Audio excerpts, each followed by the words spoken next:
what's up, guys? How y'all doing today? Well, baby, if you're Diddy, it looks like the blues just got a little boxier. Let me tell you something. Judge Aaron is low-key hilarious, but also not playing around. Diddy tried to pull some theatrics, thinking he could sway things his way. But Judge Aaron said, not a day. That's right. He denied Diddy's request to serve time at his preferred facility. Baby, we need to talk about this because the judge basically said nope to all that Fort Dix comfort Diddy was hoping for. Now here's the wild part. The prosecution actually didn't object to Diddy going to Fort Dix. They were like, whatever, send him there if you want. But Judge Aaron stepped in like, well, guess what? I care. And that's when things got real. Word is Diddy's shaking in his boots because he thought Fort Dix would keep him protected. He had people there who could make life easy. But instead, he's headed to a New York City area facility that folks say is far from pleasant. Some even call it unbearable. So here's what went down.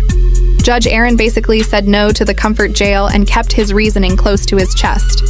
He issued a memo saying he won't recommend Fort Dix, only a New York area prison. And if Diddy wants something else, he better ask by October 10th. Now, Diddy claims he wanted to be close to family, but that doesn't quite add up. His mom's in Florida, his kids mostly live in Miami, and only 1 or 2 are in New York. So what's really going on?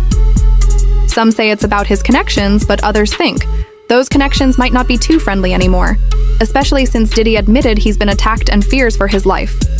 Sounds like the man who once bragged about uniting. Everyone might be finding out those alliances don't run as deep as he thought.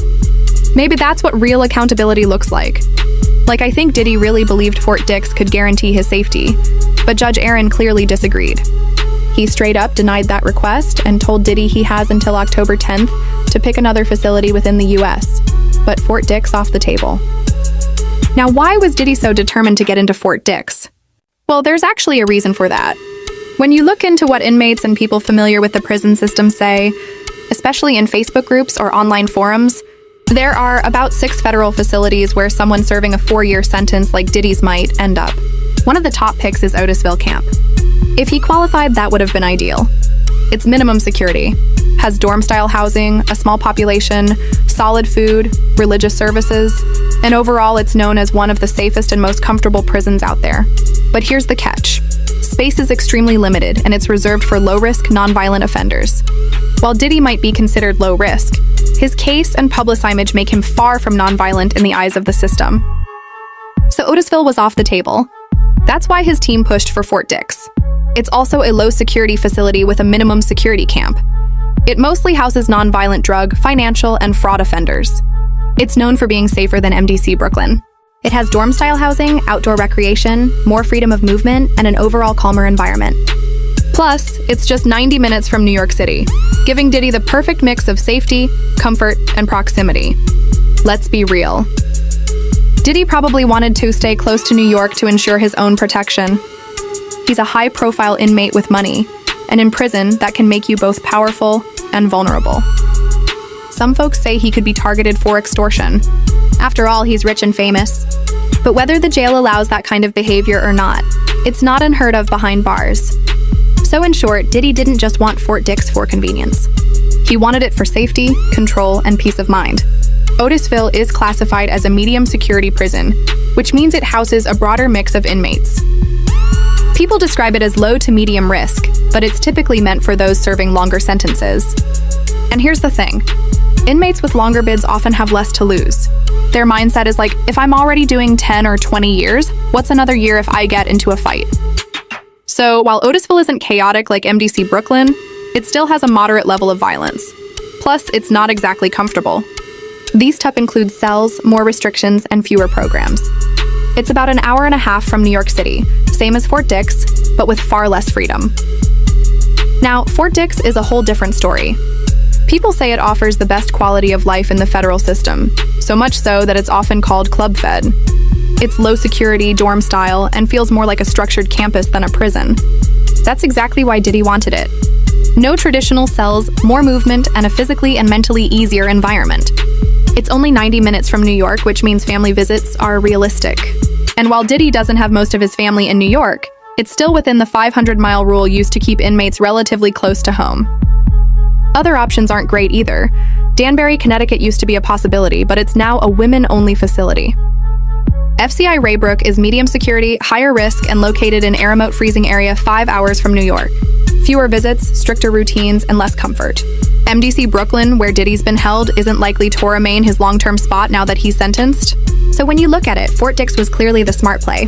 IT offers better programs including education, job training, and First Step Act credits that can reduce time served. That's why inmates with influence or means usually aim to get placed there. It's livable, safer, and provides a sense of normalcy compared to other facilities. For Diddy, Fort Dix wasn't just about comfort. It was about control, safety, and getting every advantage possible to make his time inside a little easier. In the Northeast, Fort Dix is often described as a camp-style experience compared to tougher federal prisons. It's known as the kind of place where you can quietly serve your time without constant violence or lockdowns. And here's the interesting part. Sometimes inmates specifically request a certain facility because they already know people there. It's not necessarily about favoritism, but about familiarity and safety. Having connections inside can make a big difference when it comes to support and protection. Fort Dix's large population makes those kinds of networks pretty common, which is likely why Diddy wanted to go there. He thought he was being strategic, but Judge Aaron saw right through it. Now let's talk about Judge Aaron for a second. Am I disappointed by the length of Diddy's sentence? Not really. Would I have liked it to be longer? Absolutely. But Judge Aaron is a man who sticks to the law. Heck knew if he pushed the sentence too far, it might get overturned on appeal. Even then, he handed Diddy a punishment that was already 10 months below the pre-sentencing recommendation, the lowest possible range, showing that he was fair, if not merciful. During the hearing, Diddy stood there pleading, saying, "Please, please, please, I'll do whatever the court says. I just want to go home." And honestly, Judge Aaron could have thrown the book at him, but didn't. Still, after showing leniency, Diddy's lawyers went outside the courthouse ranting like fools, calling the judge a 13th juror and claiming the decision was an abomination. That move didn't help their case one bit. So now, despite the prosecution being fine with Diddy going to Fort Dix, Judge Aaron said absolutely not. He gave Diddy until October 10th to pick another U.S. facility, or else he'll be assigned one in the New York area. Either way, Fort Dix, or as inmates call it, Club Fed, is off the table. And let's be real, Diddy has every reason to be nervous. High-profile inmates with money often face threats of extortion, bullying, and harsh treatment. He probably didn't see this coming.